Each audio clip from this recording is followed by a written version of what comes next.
Baik, selanjutnya adalah pemeriksaan asesmen postur, di mana untuk menilai adanya kelainan dari bentuk maupun postur tubuh. Dengan posisi standar pemeriksaan yaitu pasien berdiri tegak dengan kedua tangan dekat di samping dan pandangan lurus ke depan. Pemeriksaan ini dilakukan pada bagian anterior, lateral, serta posterior.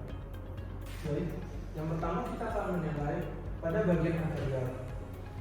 Dimulai dari bagian kepala, apakah kepala simetris atau adanya deviasi ke kanan maupun ke kiri. Selanjutnya pada bagian leher, apakah leher terdapat deviasi atau tidak. Kemudian menilai bagian bahu, apakah bahu sejajar atau tidak.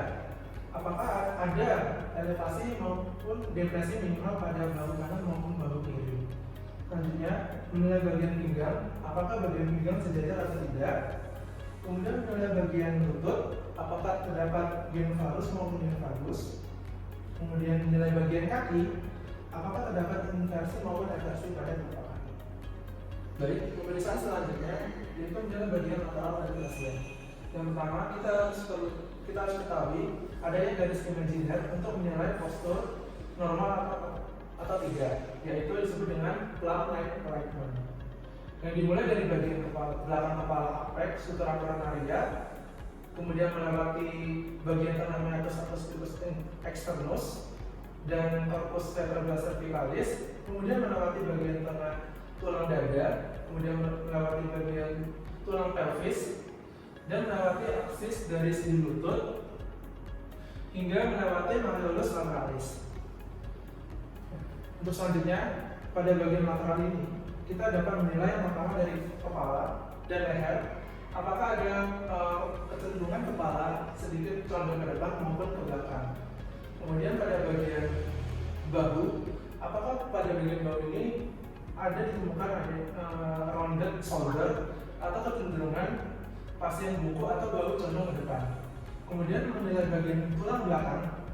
Pada bagian tulang belakang kita dapat menilai tulang cervicalis dengan normalnya adalah lordosis, kemudian bagian thoracalis normalnya kyphosis, kemudian bagian lumbalis normalnya lordosis dan bagian sacralis normalnya kyphosis.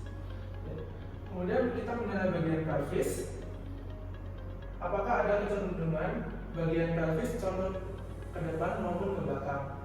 Kemudian kita menilai bagian lutut, apakah ada geno extravasatum dengan bagian lutut lebih ekstensi ke belakang, ataupun ada genuflexum atau lutut yang terlalu ke depan. Kemudian kita menilai bagian kaki dengan menilai dari arcus longitudinal, yaitu bagian telapak kaki, bagian medial di mana sedikit naik. Kemudian apakah pada bagian kaki juga ditemukan adanya flat foot atau tidak. Selanjutnya kita akan menilai bagian posterior. Di sini kita akan menilai dari bagian kepala, apakah kepala terletak di garis tengah tubuh atau tidak. Kemudian menilai bagian bahu, apakah bahu sejajar atau tidak. Kemudian menilai bagian skapula.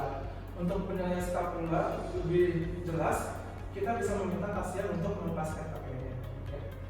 Untuk bagian skapula ini kita lihat apakah kedua-duanya sejajar atau tidak. Apakah ditemukan adanya elevasi maupun apakah ditemukan adanya abduksi maupun abduksi pada bagian skapula kanan maupun kiri. Kemudian kita juga bisa menilai tulang belakang, apakah terletak di garis tengah tubuh atau tidak, atau kita dapat menemukan adanya deviasi tulang belakang ke kanan maupun ke kiri. Kemudian kita menilai bagian pelvis kanan dan kiri sejajar atau tidak. Kemudian menilai bagian lutut, apakah ada genvalgus maupun invalgus. Kemudian menilai bagian kaki, apakah terdapat inversi maupun eversi dari kaki. Selanjutnya adalah pemeriksaan ambulasi. Untuk pemeriksaan yang pertama, yaitu kita akan menilai adanya gangguan keseimbangan akibat tidak adanya input visual dari defisit proprioseptif pada tungkai bagian bawah. Pada pemeriksaan ini, kita akan melakukan pemeriksaan tes Romberg dan tes Romberg dipertajam. Baik Bapak, di sini kita akan meminta pasien untuk berdiri tegak pada permukaan lantai tanpa menggunakan alas kaki. Kemudian kedua tangan akan dilipatkan seperti ini. di depan dada dan kedua kaki dirapatkan seperti ini. Kemudian tangan pemeriksa akan berada di sekitar badan pasien untuk mencegah pasien terjatuh. Ya, baik Bapak, mungkin bisa dipraktekkan seperti yang saya lakukan tadi. Ya, baik. Kita Bapak pertama membuka mata dulu. Kemudian di sini kita akan mengevaluasi selama 30 detik apakah ada deviasi maupun kecenderungan pasien untuk terjatuh. Baik, selanjutnya Bapak bisa memejamkan matanya. Kemudian kita evaluasi selama 30 detik lagi. Kemudian kita melihat apakah ada deviasi maupun kecenderungan pasien untuk terjatuh. Ya. Baik, Bapak bisa dibuka matanya. Selanjutnya kita akan melakukan pemeriksaan tes rambut dipertajam. Sama seperti tadi ya Pak, tetapi kakinya seperti ini ya Pak. Condong ke depan satu, melangkah dengan bagian ujung tumit menyentuh bagian ujung kaki yang lain. Ya.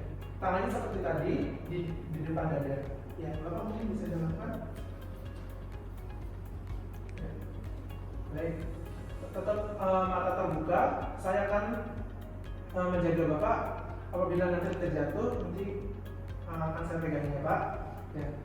Kita evaluasi selama 30 detik apakah pasien ada kecenderungan untuk jatuh atau tidak. Baik, selanjutnya Bapak bisa menutup matanya, kemudian kita evaluasi lagi apakah ada kecenderungan maupun pasien untuk jatuh. Ya. Baik Bapak, bisa dibuka matanya. Ya. Baik, pemeriksaan selanjutnya adalah pemeriksaan functional test, yaitu pemeriksaan untuk menilai kontrol postural secara dinamis dengan mengukur jarak terjauh seseorang saat berdiri dan mencondongkan badannya ke depan tanpa melangkah. Pemeriksaan ini dilakukan dengan menggunakan penggaris. Baik, pemeriksaan functional test ini dilakukan dengan pasien berdiri tegak dengan kaki dibuka selebar bahu dan berdekatan dengan dinding. Kemudian penggaris ditempatkan 1,2 sampai 1,3 dari permukaan lantai. Kemudian pasien diminta untuk mengangkat tangannya setinggi bahu hingga membentuk sudut 90 derajat. Kemudian kita melakukan pengukuran posisi dari ujung jari yang terjauh. Ya. Sini. Kemudian minta pasien untuk maju ke depan dengan telapak kaki menyentuh lantai. Ya, Bapak bisa maju ke depan. Ya, semaksimal mungkin. Ya. Oke, kemudian selesai. Kemudian kita mengukur dari titik awal ujung terjauh saat pasien berdiri tegak hingga pasien mencondongkan badannya ke depan. Kemudian akan kita nilai. Dan pemeriksaan ini dilakukan sebanyak 3 kali dan di rata-rata. Ya. Pemeriksaan selanjutnya adalah pemeriksaan time up and go test, di mana merupakan pemeriksaan mobilitas fungsional untuk menilai kemampuan seseorang dalam mempertahankan keseimbangan dalam kondisi dinamis serta mengetahui adanya resiko jatuh. Pemeriksaan ini dilakukan dengan cara menghitung waktu yang dibutuhkan pasien dari berdiri dari kursi, berjalan sejauh 3 meter, kemudian berbalik, kemudian berjalan kembali ke kursi hingga duduk kembali.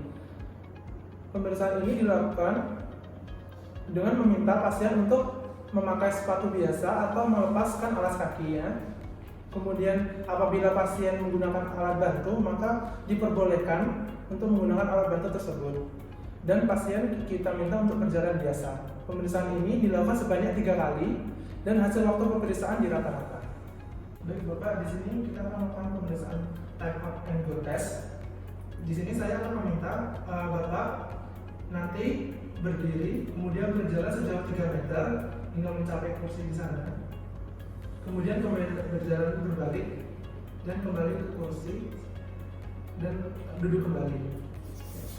Untuk pemeriksaannya bisa kita mulai ya Pak.